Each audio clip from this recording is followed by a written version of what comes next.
Hello everyone, I'm Jianqiao Mao from UCL AI Society. I'm the machine learning officer this year, and welcome to our tutorials for machine learning live session 3. In this pre-recorded video or lecture, I will introduce you some basic ideas about supervised learning.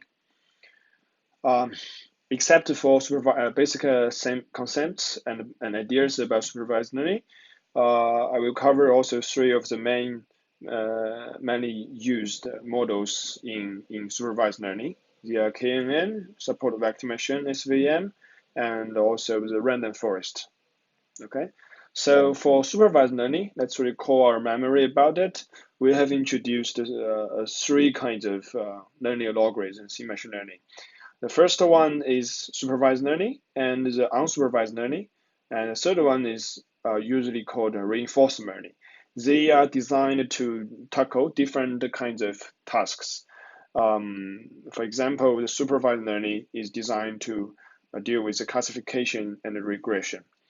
So why we call it as supervised learning? Because it has a label, just like the definition or the concepts introduced here.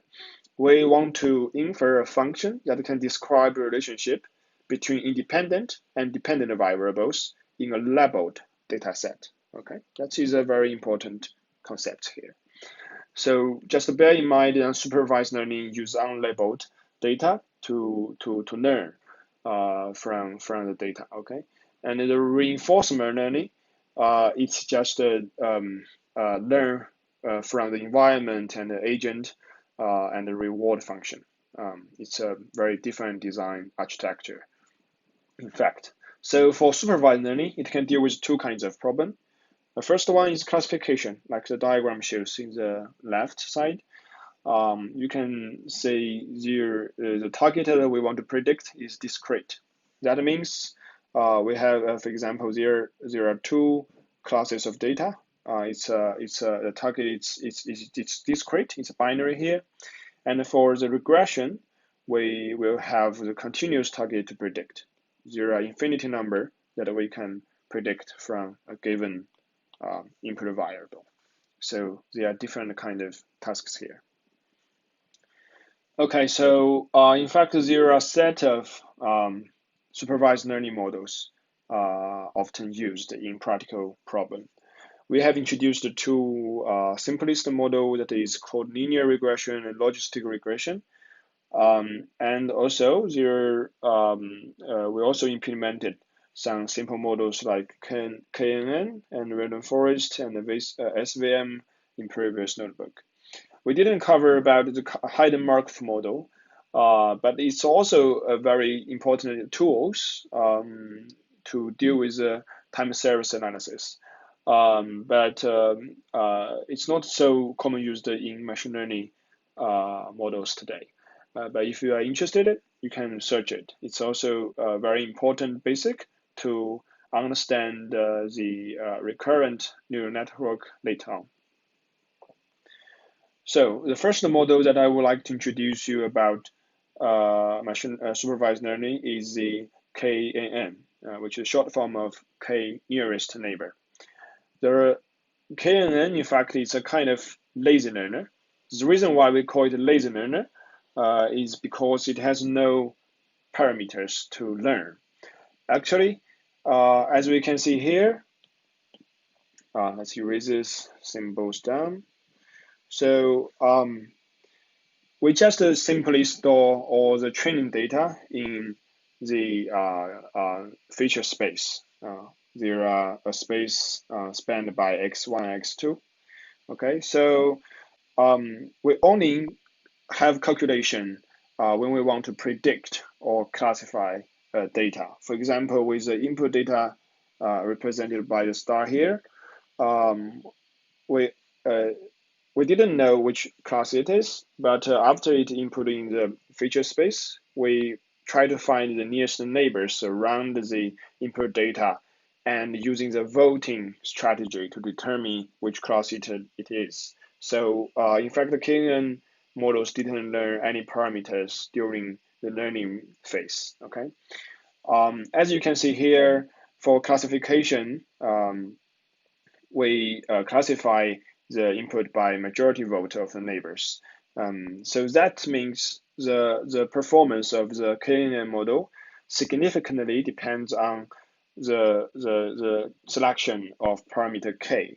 So for example, if we choose k equals to 3 here, we can say the 3 nearest neighbors of the star, 2 of them are class B, 1 is class A. So this input data will be classified as class B. But if we choose another k, for example, equals to 6, there are more neighbors which are class A than those of class B. So this input data will be classified as class A instead of class B.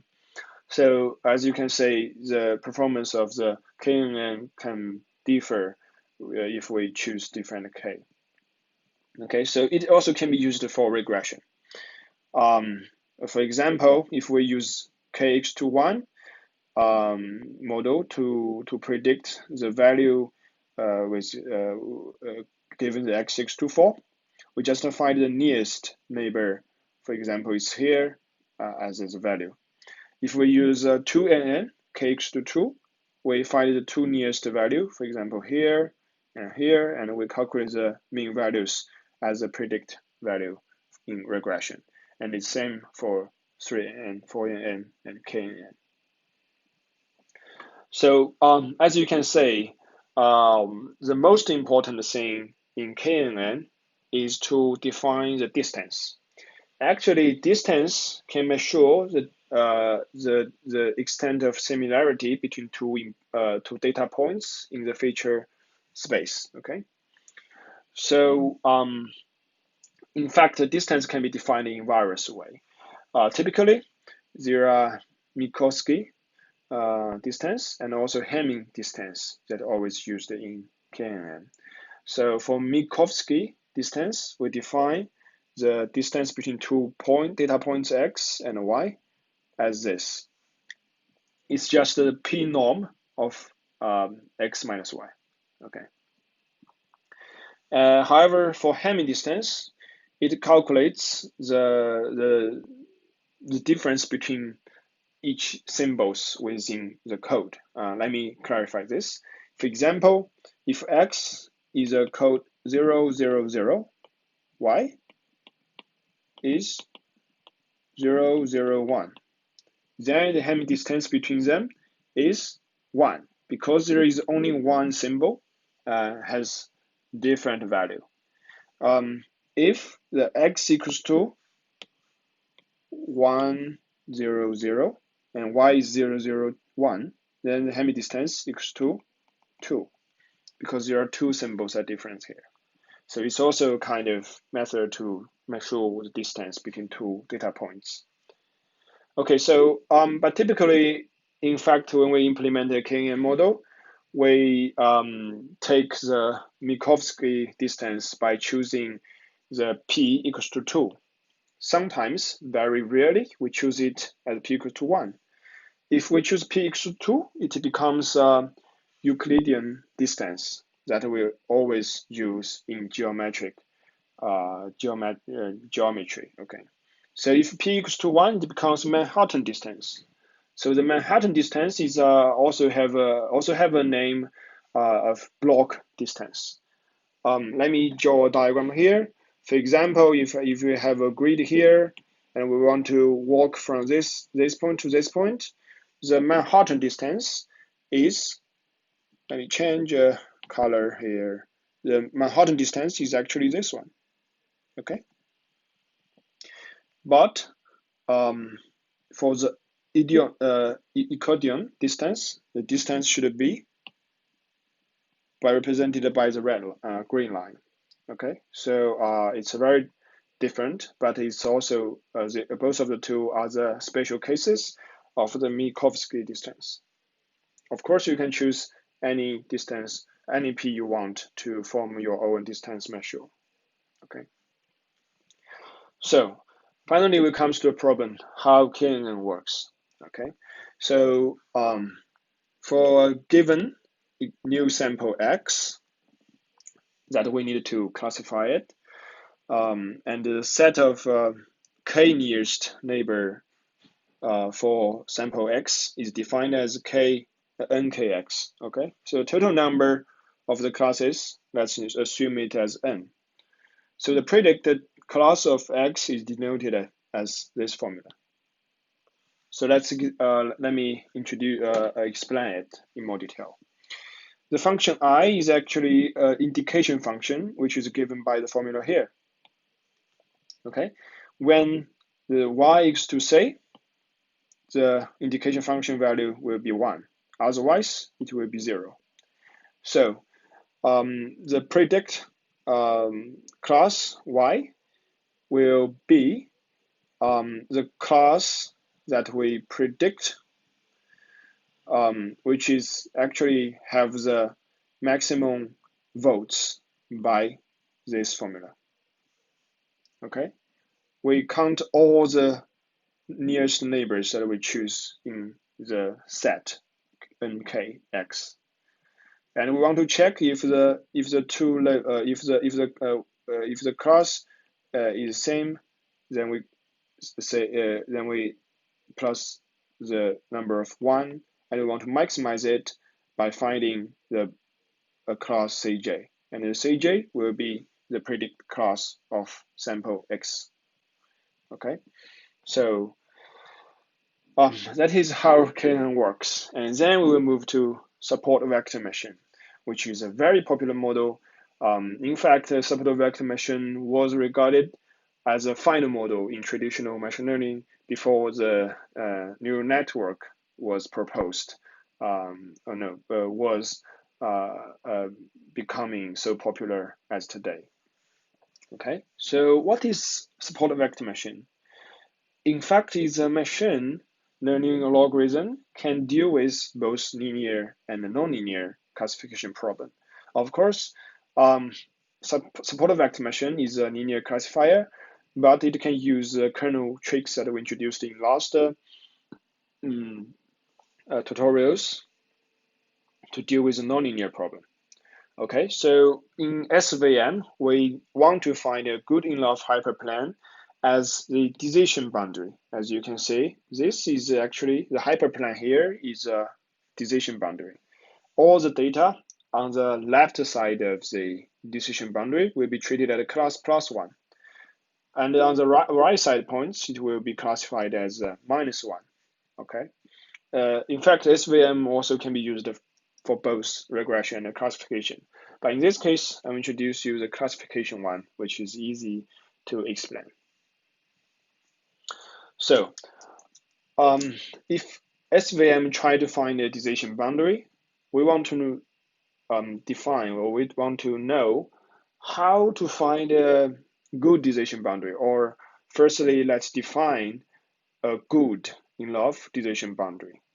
Okay, so there are two concepts to introduce. First is convex hull. What is convex hull? Like as you can see in here, this is a convex hull. Okay, and this is another one, also a convex hull. That is the smallest convex set that contains all the points. Okay, and we also want to know which is maximum margin hyperplane. That actually is the bisectors of the shortest line between two holes, which is also perpendicular to the shortest line between two holes. Let's say the bisectors is this one. It's perpendicular to the shortest distance between the two convex holes. Okay. So how to optimize, that is how to maximize the margin between the support vector and the hyperplane. We call the data points or vectors on the hyperplane, this one and this one as the support vector. Okay, so so we want to maximize the margin between the two classes. Okay, so for support vector machine, we have defined what is support vector. That is the vector or the data point on the hyperplane of this two. Okay, it actually determines the margin. So let's recall a formula to calculate the distance from a point xi to a plane, which generally defined as this. The distance can be calculated by this formula. Okay. Then we can use this quantity we can use a quantity which is called functional margin below to reflect if the classification is correct and how confident we say it is correct. Okay, by multiply the yi, which is the label of a class of data, with the distance between the data points and the hyperplane. For example, when the yi equals to 1, that means the data is a positive sample here. For example, here. Then this value will be bigger than 1 because you can see this hyperplane given the value of equals to 1. And if the data point is above this hyperplane, it should be bigger than 1. Okay, so this quantity, in fact, will become bigger if this data point is further away from this hyperplane. So that can reflect how confident we say the classification is correct. If the classification is wrong, then, for example, this data point is a negative points here, then the yi will become -1. And this product will be a negative value, which is less than -1. Okay, so that in fact is a wrong case. So in fact, we want to maximum the margin.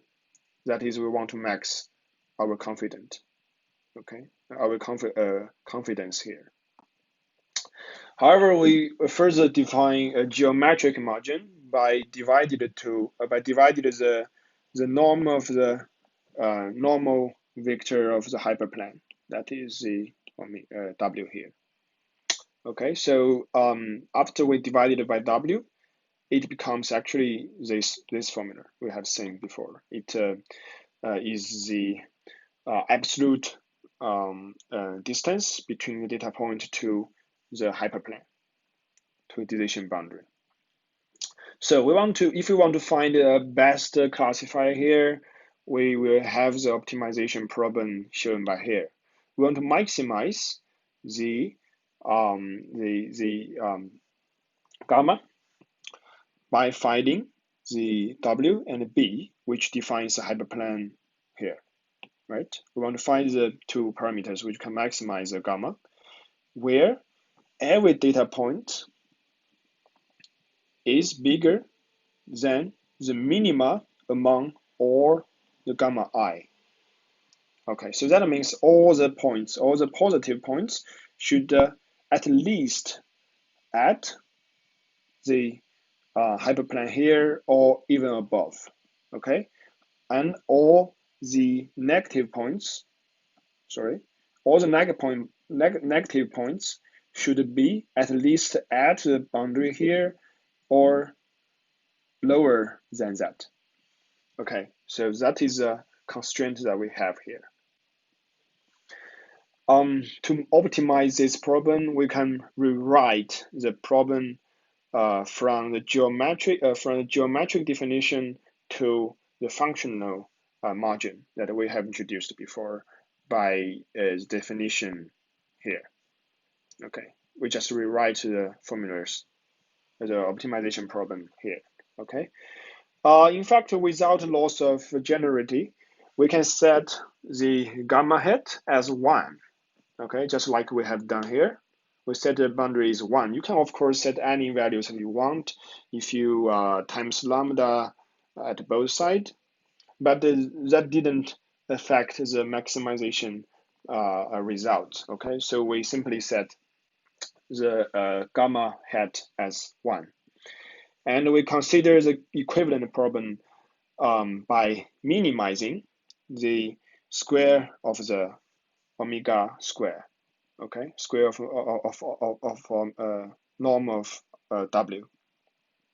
Okay, so because maximization, this value will be very hard, but it's easier to deal with by transferring to a minimization problem like shown here. So we convert this optimization problem to this form. But the problems comes, how do we deal with this kind of optimization problem? One possible solution is to use Lagrange function and multiplier. So by constructing the Lagrange function and multiplier, which is represented by AI here, the best hyperplanes, which is given by W star transfer time product X plus B star equals to 0, then the best parameters can be expressed by these two formula here. You may be confused by the Lagrange multipliers AI star here, but it's just some mathematic transformation or calculation here. So if you are interested, you can just search how Lagrange function and multiplier deal with the optimization problem with constraints. It's very powerful and always used in such a problem. So we want to simply introduce this concept here. Thus, after we have the best hyperplane that can classify both of two classes here, we can get our decision boundary or decision function. Okay, we just put this determined hyperplane here with a sign function. That means if the value is the sign function means that if the value x is larger than 0, then the value will be equal to 1. If the x is less than 0, the value will be minus 1. Okay, it's just how sign function works. And then we can classify the our data in testing phase. Okay, so after, but bear in mind that what we have introduced before are all based on linear classification, right? But in fact, in practical, not all classification problem only contains linear boundaries. Always they are non-linear. For example, like the diagram shows here, the linear boundary is not a straight line. It's actually a curve.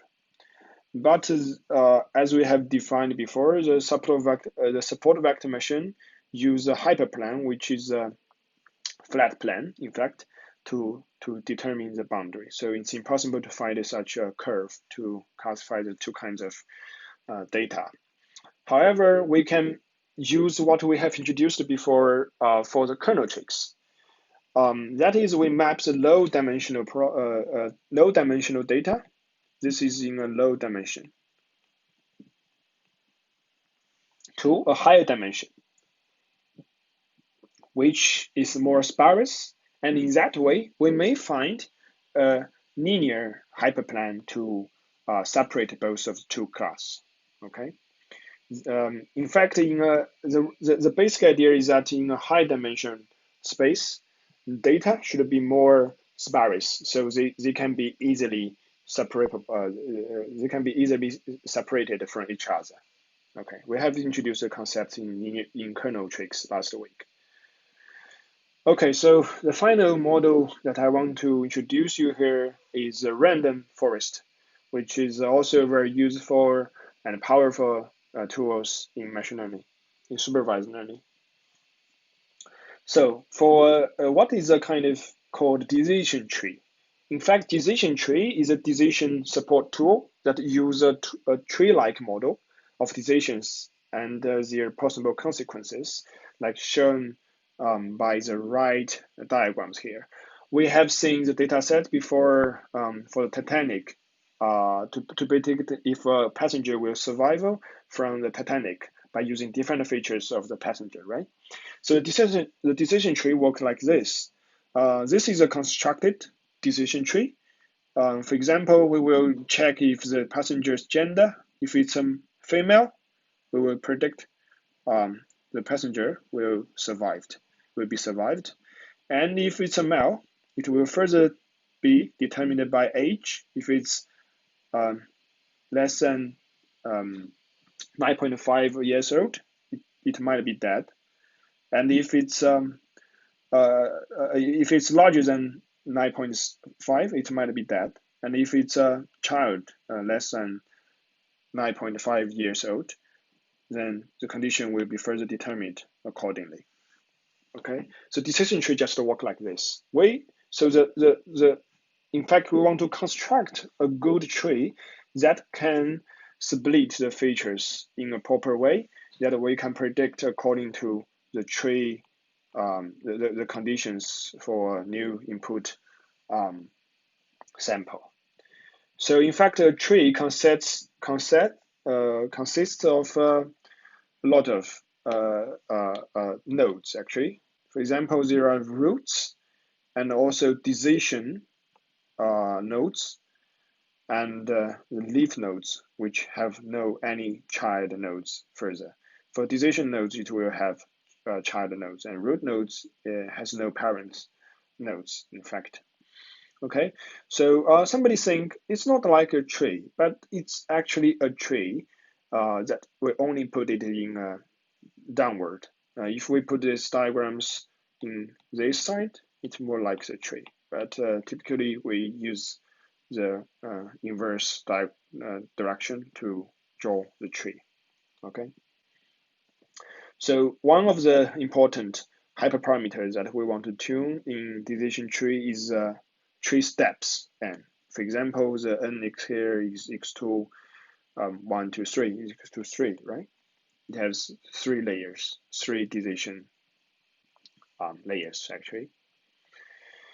So decision tree can be used both for classification and regression.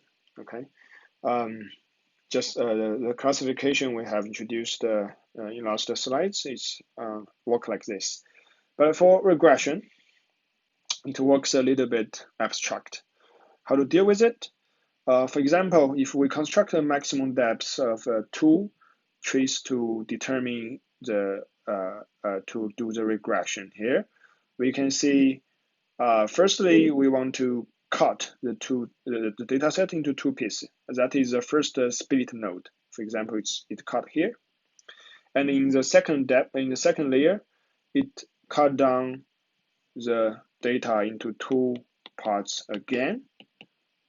Then the regression value will be the mean value within this area, this area, this area, this area, and we form the regression line. But you can say the decision tree for regression can be easily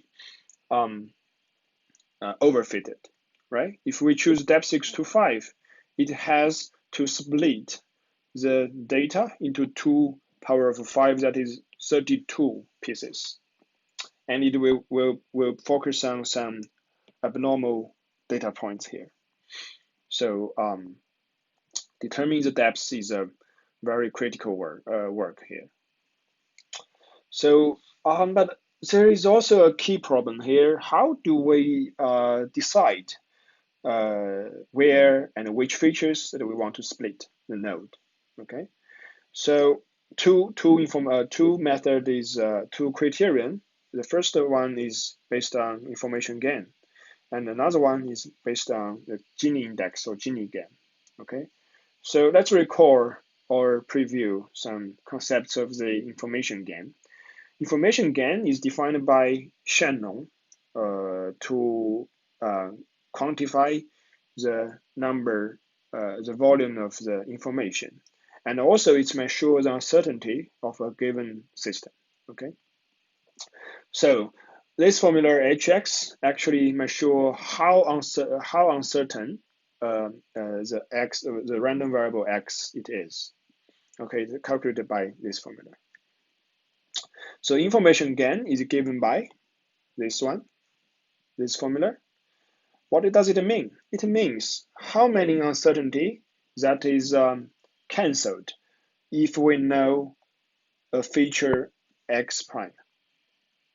Okay, how much information that we have got about x given a feature x prime. Okay, so just like we mentioned before, what's a potential problem of using deep tree? We have to say we use a very rigid criterion here to calculate which splitting nodes we want to split. So that model will be very rigid. That means it's easy to overfit. So to deal with this kind of problem, we can deal with both in functional level and structural level. We use a functional level here by ensemble many trees to form a random forest. So that in random forest, in fact, we built a lot of weak learners, that is many trees with shallow depths, in fact, to form a strong learner. Okay, so in fact, each of weak learner only learn or only search over part of features, not all the features of input data, which is denoted as n features for input data set. We only search over square root of n typically to form each tree. And but in fact we form a lot of tree, for example 100, even 1000, and even thousands of that. And then we just consider the average the average results, predicted results for each tree, and combine the results to give our final prediction. The experimental results shows that the ensemble method can deal with can have a much better performance in prediction for supervised learning problem. Both deal with accuracy and it avoids the overfitting. So ensemble method is very useful, and I highly recommend you to dig more about this method. In fact, in this case, we use a decision tree as a base estimator. You can of course use another classifier that we have introduced before as a basic estimator. For example, you can apply SVM, and you can apply KNN. Of course, you can use linear regression or logistic regression as a basic estimator to form your ensemble model. Okay. So for a simple conclusion here, in fact, there are so many models that we can use and we can apply to deal with a practical problem. So the problem comes to how do we choose a suitable model for a certain task? Okay, you can see we have introduced 3 of them, and in fact it has maybe tens of the models that we can choose in a practical problem. But I have to say there is no any criterion or very theoretical criterion to determine which model that we should use for certain task. It varies case by case. Okay, so the most important thing that I have mentioned before is that you need to understand your data. In fact, we always determine the models that we want to use by the properties of given data. Okay, and we can also choose a lot of candidates to validate our assumption. And we also implement a model selection process to select the best estimator or the best classifier or regressor model within all the candidates that we have selected based on understanding of data. So this diagram here shows rough guidance that which model that you need to use according to the property of your data. Okay, so that's all of this lecture. Thank you for listening, and see you soon in